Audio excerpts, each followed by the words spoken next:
Hi, good day, and hello everyone at ISN. I am Marlysa Razak, one of the partners at RWC Chambers. It is a pleasure to be with all of you today virtually. Together with me is Hi, I'm Richard Wee.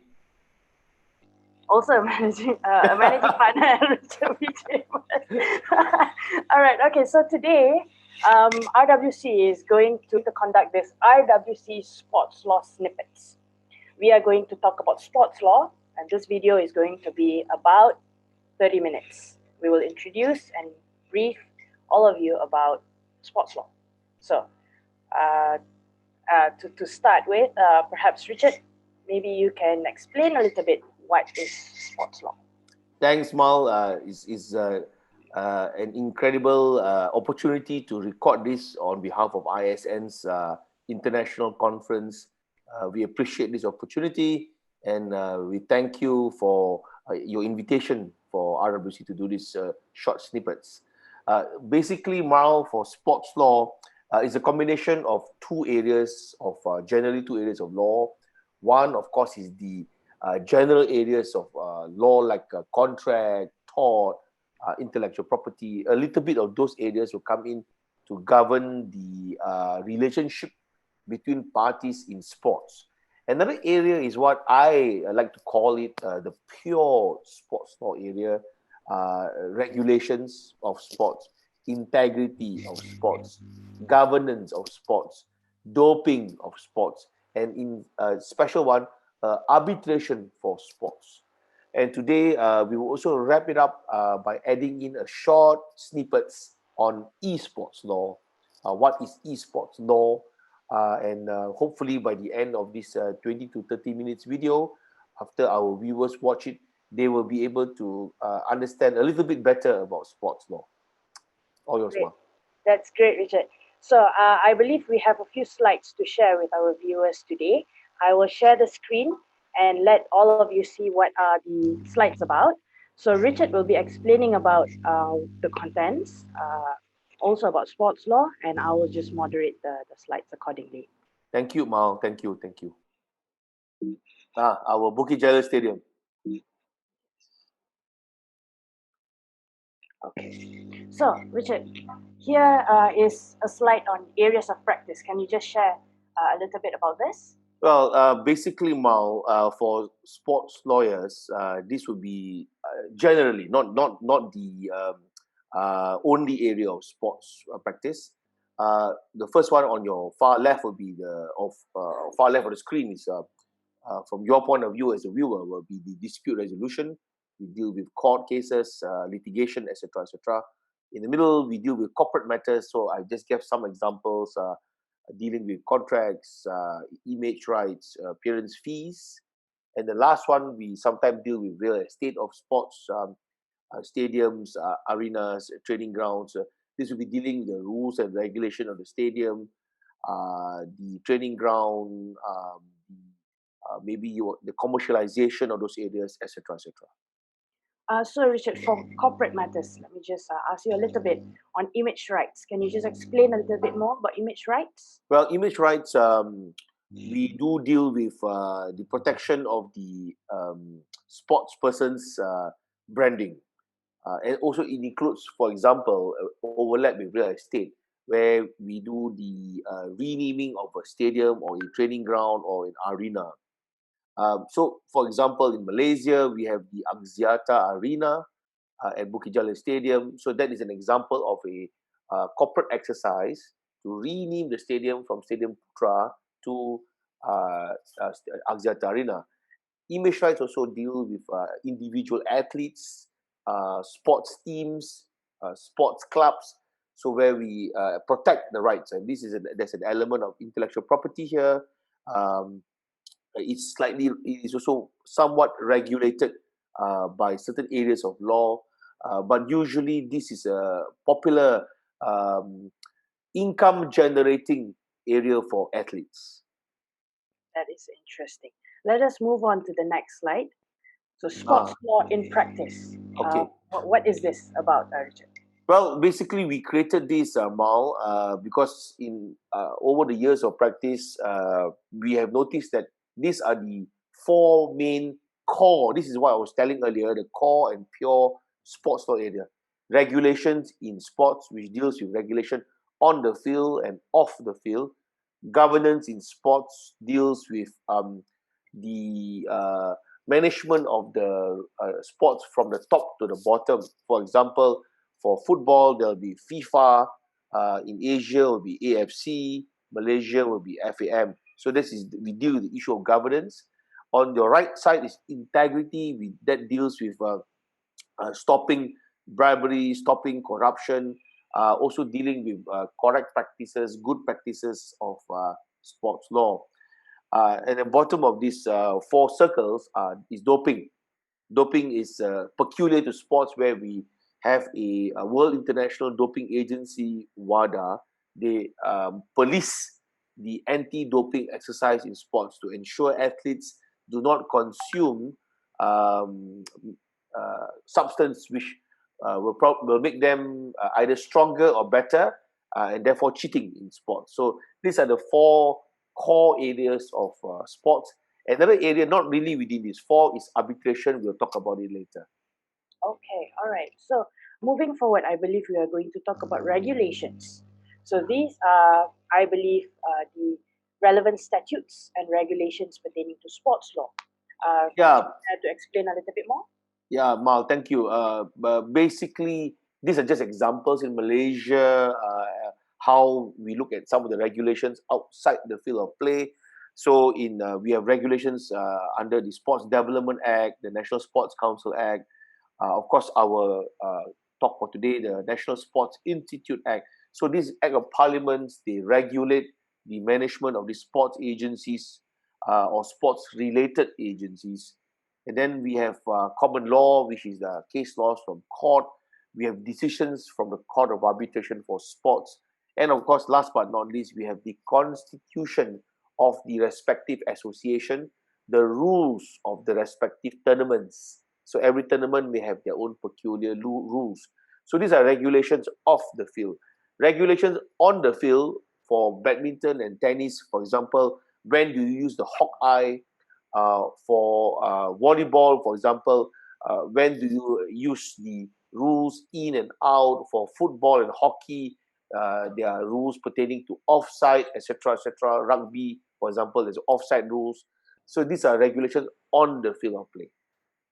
I see. Okay, so for in Malaysia, which one of the statutes would you say is the most important statute for Oh, sport? that's a good question, Mal. In fact, I would say the Sports Development Act 1997 is a crucial act of parliament in Malaysia. From that SDA 1997, Parliament created the Sports Commissioner's Office, and the Sports Commissioner of Malaysia is effectively the policeman of sports administration. It is based in Bukit Jalil Stadium, near Bukit Jalil Stadium. And also the Sports Development Act deals with licensings of event, regulating events. It also has provisions pertaining to sports dispute. So it is a very all-encompassing act, and one of the more important act of parliament when it comes to sports in Malaysia. I see. Richard, just one question on the sports commissioner. Could you just care to share with us perhaps one or two jurisdictions of the commissioner? The sports commissioner will, for example, manage the registration of new sports association. So under the law, if you would like to register a new sports club, sports association, and the activity that you would like to register is about sports, then you have to register it at the sports commissioner's office. So the sports commissioner regulates, manage, and administer the registration of new societies. The second area, it will be where the sports commissioner deal with internal disputes within the sports association. They have mechanism where the sports commissioner's office would be able to manage it, administer it, and sometimes regulate the sports association. These are just examples of the powers of the sports commissioner. Okay, so from that, I can safely infer or conclude that if there is a dispute within an association, you can refer that dispute to the commissioner? Well, I would say they can refer, and the sports commissioner will consider, but the sports commissioner may not be able to conclude on the situation because some situations require parties to actually go to court or go out to arbitrate the matter. But at least there is a place where associations can go to seek assistance and perhaps get advice. Thank you, Richard. I think that is quite clear for that particular issue. Next, we go to integrity. Well, this is a fairly new area in sports. When I say new, means it just became apparent in the last 20 years. The issue of bribery and corruption in sports have been there for many, many years. But due to certain incidents at the international level pertaining to the integrity of election for event location, selection of certain stadiums, match fixing, etc., etc. So over the last 20 to 30 years, sports have came up with this concept of integrity in sports. So when I say the word new, what I meant is that the sports community have embraced this very strongly the last 10 to 15 years, and as compared to the other areas of sports, which has been around for a long, long time. And in integrity matters, most associations will have a certain internal rules to ensure that the selection and election process is transparent. It allows the association to manage its selection process, decision-making process openly. At the same time, when it comes to any on-the-field corruption, so bribery, match fixing, etc., etc., many sports association has taken it upon themselves to regulate themselves and catch the wrongdoer. So we have had cases many times you hear where certain sports, certain athletes were suspended or even removed from the sports totally due to evidence of match fixing. So this is a very important area for sports because it creates the feeling of fairness, and it also gives the sports a clean feel that we maintain integrity in sports. Okay, so when you talk about that certain associations, they can regulate themselves on the issue of integrity, perhaps you can share with our viewers today what could be the common practice or the procedure in which that association can deal with this issue. Well, some associations around the world, they have actually built a certain program or software where they are able to track the betting patterns of certain sports tournament, and if the betting patterns trigger a certain anomaly, then the sports association may intervene to have a look at it. And more often than not, that anomaly actually leads to an investigation where there's a discovery of a match fixing. That is one example. Another one example is where the integrity involves a selection or election process. So in the sports association, for example, there is an ongoing exercise to select a particular city to host a particular tournament, or there is an internal election to elect a new president of the association.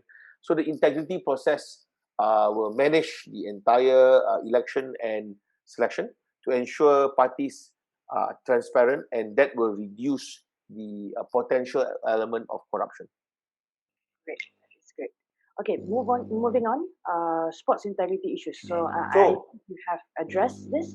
Just to add on, Mal, actually another area which overlap here will be doping, because doping also affects the integrity of sport. So if an athlete or a team is on drugs or is on unacceptable substance, then that actually affects the integrity of sport. So that too falls within the integrity of sports. I see. All right. Okay. So I think you also have slides on doping. Yes, Yes. Let's just move on to so this is governance. I guess doping will be later. Doping will be last, yeah. So governance, very, very fast. This triangular pyramid basically explains everything. I think anybody sees this can understand the governance. So right on top, we'll have the international federations. Below that, we have the National Sports Association and their constitution. And then they have national law of that country, which will be used to interpret the constitution. Then, of course, like any other sports association, Mal, there will be athletes, there will be players. So we have the sports contract, which will be a contractual relationship. And last but not least, we will deal with the rule of the game. This is, for example, the yellow card in football and the green card in hockey. So this will be the rule of the game. So basically, this will be the governance. So if you look at a hockey game, for example, if a player have breached a rule and getting a yellow card or green card or red card, then the disciplinary proceedings will escalate all the way up to global FIFA or global hockey federation. So the athletes get suspended. The athlete is unhappy, appeal. It goes up all the way to the World Hockey Federation. All right. So in this governance, may I just ask, where does CAS go? CAS is an independent, very good question, Mal.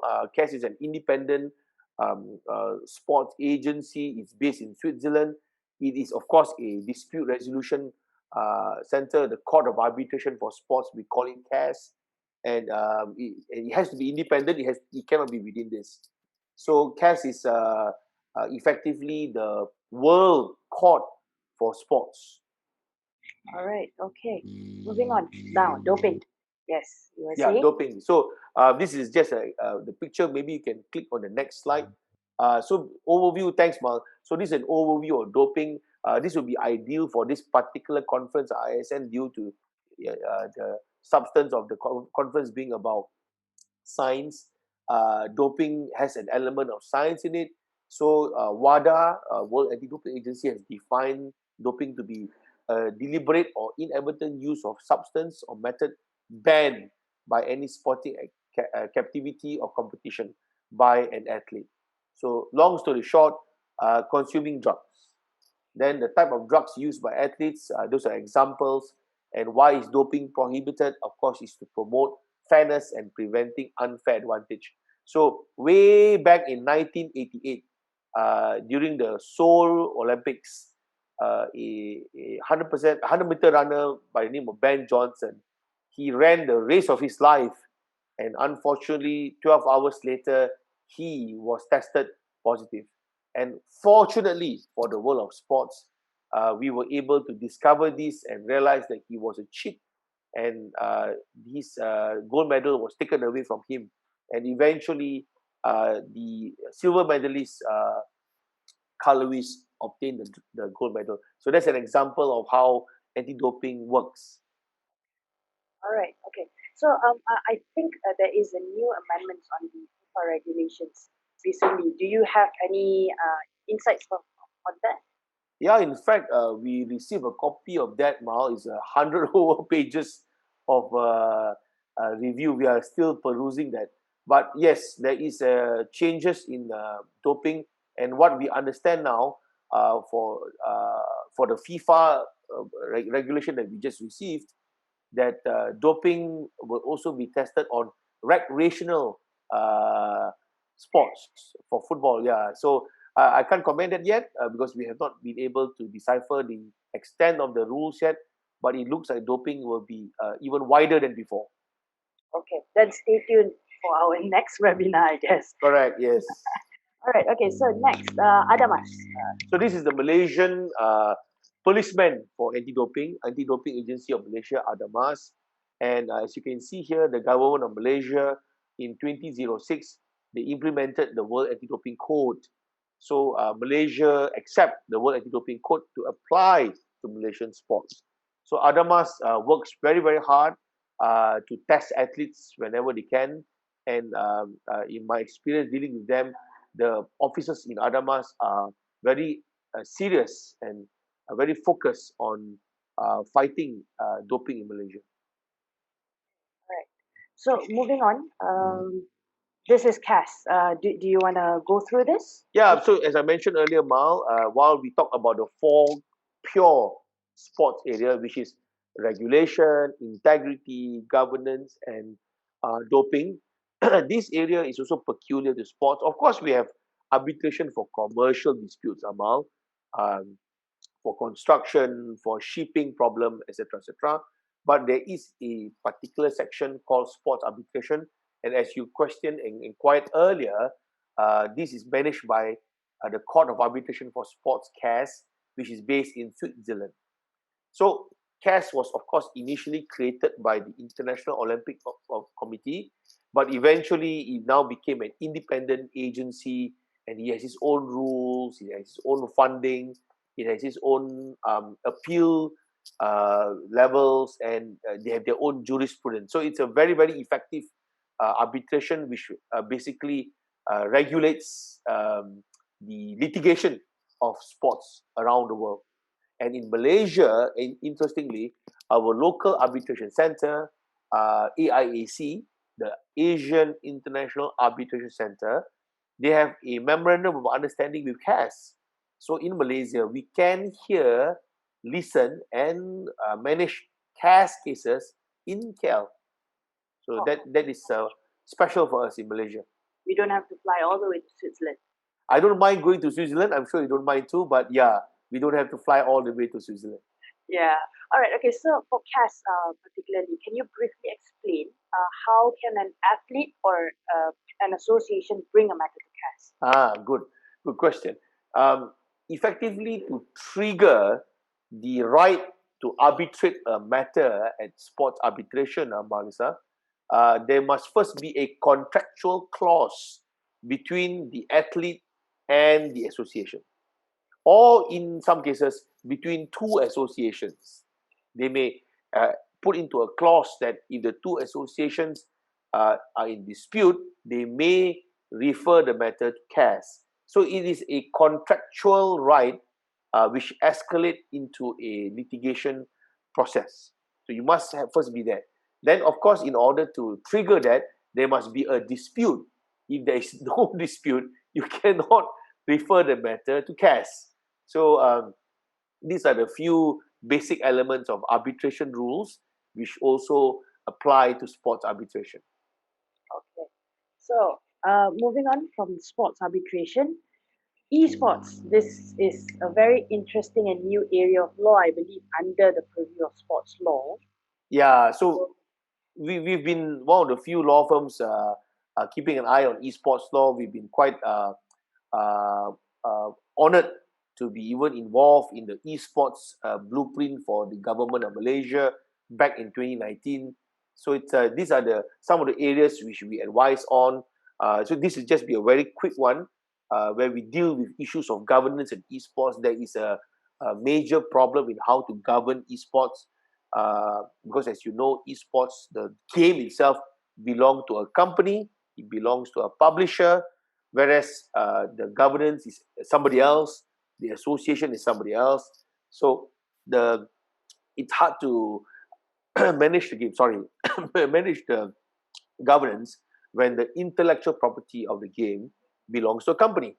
So that is an ongoing dispute. Of course, we have you can see the list. We have contractual issues. For example, players who sign the agreement and then later on they don't get paid. They have these disputes all the time. We have challenges with tournament rules. We have some cases where the tournaments have been inconsistently interpreted. In my view, I think most esports tournament should have a sports lawyer involved in it to ensure that there is some uniformity. The fourth one you see here is issue of e-doping. E-doping is actually not taking steroids into the laptop or something like that, but e-doping is where the players they manipulate the software of the game in order to get an advantage in the game. So it's a manipulation of software. This is an ongoing battle. Then the next one you see is the word streaming and broadcasting rights. This is where people stream the game, and there are lots of issues on copyright there. Again, an ongoing battle there. And then we have issues of betting, gambling, or in esports. We need to regulate this because it's a very rampant exercise to gamble and bet on esports. This may affect the result because the players may bet against themselves. And then there's also disputes, the usual disputes between game developers, game publishers, and game tournaments. This is an ongoing dispute. And of course, mergers and acquisition of esports companies. Now, I list it down this way because number one, today is not about esports, it's about sports law. This itself is another separate topic, Mal. We can talk for this for hours in another area. But basically, just to give an introduction to the viewers at the ISN Sports Conference, that these are areas which are also ongoing in esports law. Great. That is great. I think, Richard, thank you very much for sharing on sports law, a little bit on sports law, as we call it today, the snippets of sports law. It's a very interesting presentation. I hope it's clear to every viewers out there at ISN Sports Law Conference. Perhaps, Richard, before we end this session, you may want to summarize the presentation. Yeah, just nice. I just noticed that we are below 30 minutes. So we kept our promise, it will be below 30 minutes. We at RWC, again, like to thank ISN for this opportunity. The sports law snippets that we just share are really, really very summarized. If you would like to know more, you can click on our website to get more articles and you can read on these areas of law. They are also on our RWC YouTube page. You will see quite a number of webinars uploaded there, discussions on esports. We have also interviews with the sports commissioner in our webinar, interviews with the former ISN CEO, Dato' Ramlan there. We have interviews with national athletes, retired national athletes, Sharon Su, current bowling champion, Shalin Zulkifli. So just log on, you can have a listen, you can hear their views, and you can pick up a few issues from there. So thank you, Mal, for moderating this session, and thank you, ISN, for inviting us over to do this video. Yes, thank you very much to the people at ISN. Enjoy, everyone. Stay safe. Yeah. All right. Thank you very much. Bye-bye. Take care. Thank you very much. Bye-bye.